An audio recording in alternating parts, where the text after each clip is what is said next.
Hi guys, we will have our devotional, and our reading is from the book of Exodus, chapter 3, verse 14.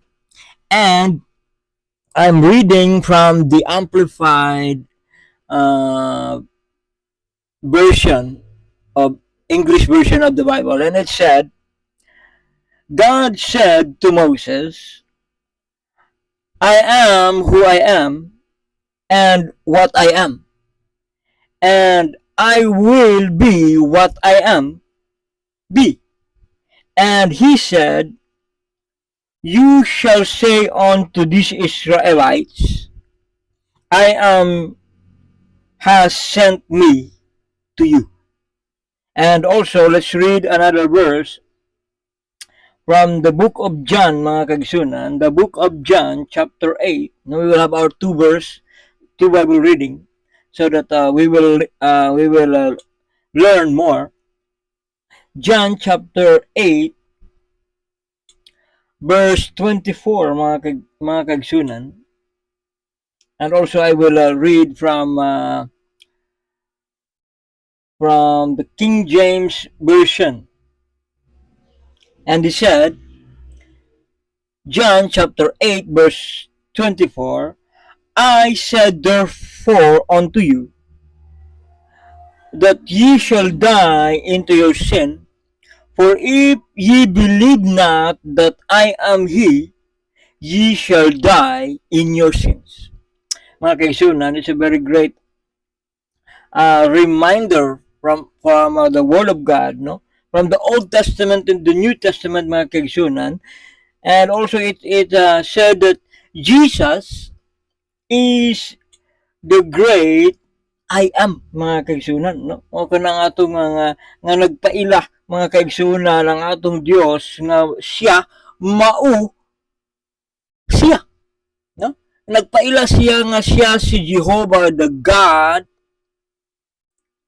who created the universe. No? Kanindot kaayo nga pamalandungan nga we are serving a great and mighty God. Nindot kayo nga ang atong Dios gamhanan kusgan, mga kaigsunan. Matod pa sa mga kanta sa mga bata, ang Dios kusgan, no? Dako og kusgan ug walay butang, no? Nga dili niya mahimo, mga kaigsunan. He is a great God. How beautiful to realize that we are serving a great and mighty God. And nag-remind ka na to that He is our Creator. No? He is the Creator of the universe.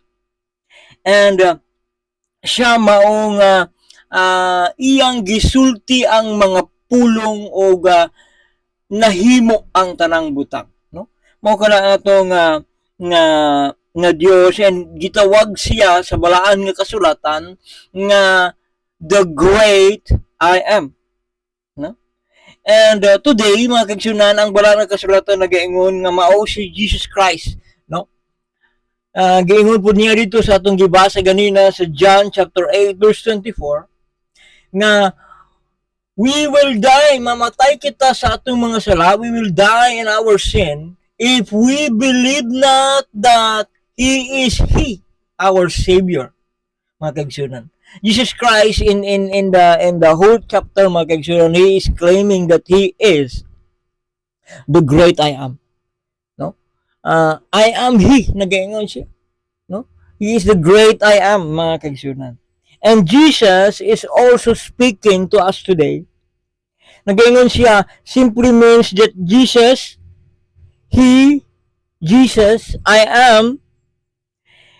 am everything that you need. Kung kauban day nato si Jesus Christ, He is everything that we need.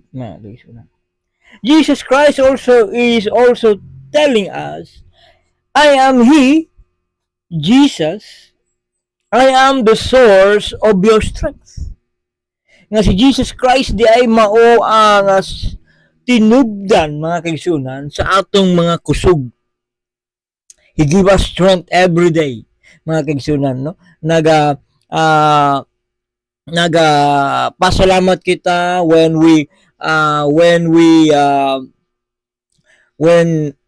mamata kita sa buntag, no? And then we will have a new day, and we will have a new strength, no? Nag-renew, no? Every day, God, renew our strength. No? Our verse also simply reminding us, Jesus, I am He, the source of your wisdom. Nagayon siya nga, if we are looking or asking for wisdom, no? God, no? If we only ask in prayer, God is willing to share to us wisdom, the right application of our knowledge. Mga kaigsunan. Mo kana ang kalahian mga kaigsunan sa wisdom mga kaigsunan, because it is from God mga kaigsunan. We may acquire all the knowledge in the world, no? But the right way of using our knowledge is from God, is knowledge that is from above mga kaigsunan. Mao kana atong mabasa sa bulan nga kasulatan. Our verse also simply reminding us, Jesus, I am He, ingon niya.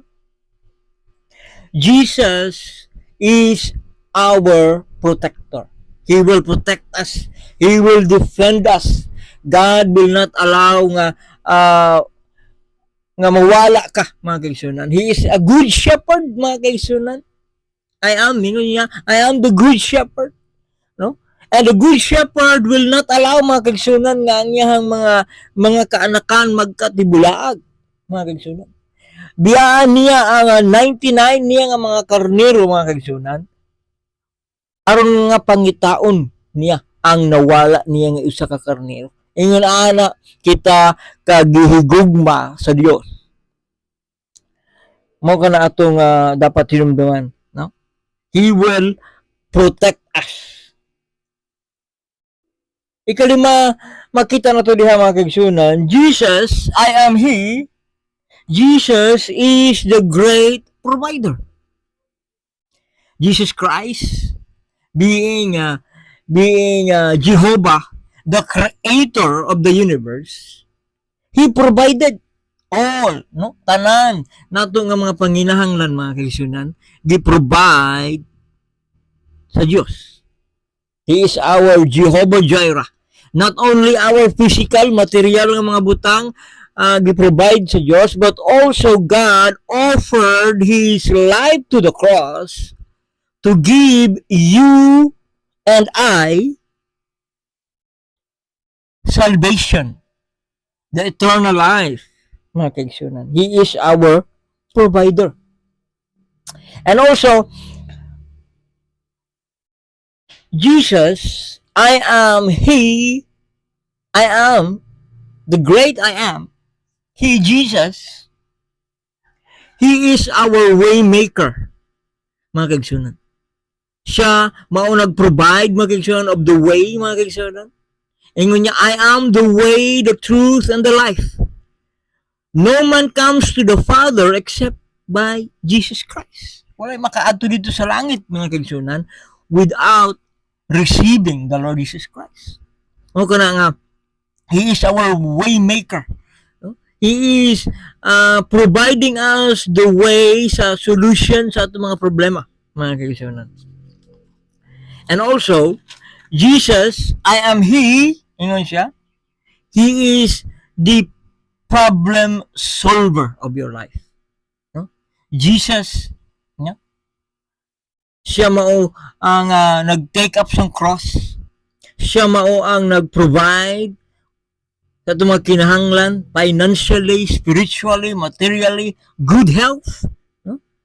He is all that we need, mga kaigsunan, si Jesus Christ. No?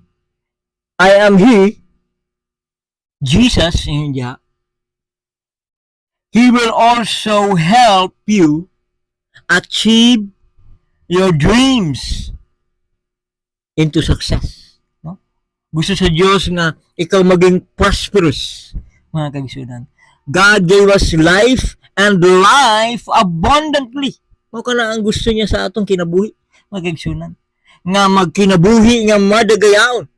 That's why Jesus Christ, He is, no? He will help us to achieve our dreams into success, mga kaigsunan. And also, lastly, makita na to diha. Jesus, I am He, the source of victory. Nga nagahatag ka na to og kadaugan sa atong kinabuhi. All we need to do is to put our trust on Him. Mo kada atong mabasa makigsuon as our last verse as David puts or describe God in his life, mga kaigsunan. Mabasa na to na diha, no? In the book of Psalms 138, mga kaigsunan. In the book of Psalms 138, verse 7, mo kina atong mabasa, mga kaigsunan. In the New Living Translation, mo kini, no? Psalms 138 verse 7, and it says, though I am surrounded by troubles, you will preserve me against the anger of my enemies. You will clench your fist against my angry enemies. Your power will save me. Naging ana pag-appreciate niya ni David ang iyang relationship diya sa Diyos. No? Nga God will preserve him. No? Maybe the same ang atong experience sama ni David karon. Maybe you are surrounded by all kinds of difficulties, mga kalisdanan. Maybe you are tempted to just settle, no? Nga mapildi na lang, no? Maybe, no? You need to get your fire back. Nga na-discourage ka, gikinahanglan nimo nga mobalik ang imong kadasig diya sa Ginoo, mga kaigsunan. The word today is telling us, instead of focusing on how big your problem is, kung sa kadako ang imong problema, focus on how big God is, mga kaigsunan. And He is everything you need. Siya mao ang atong gikinahanglan, and He is the one leading us and guiding us to victory, mga kaigsunan. Everything and all areas sa atong kinabuhi, gikinahanglan nato ang Dios, mga kaigsunan. We need Him, and all we need to do is believe on Him. And God promised that He is, mga kaigsunan, no? And He is the one that will give us strength every day. Daghang salamat.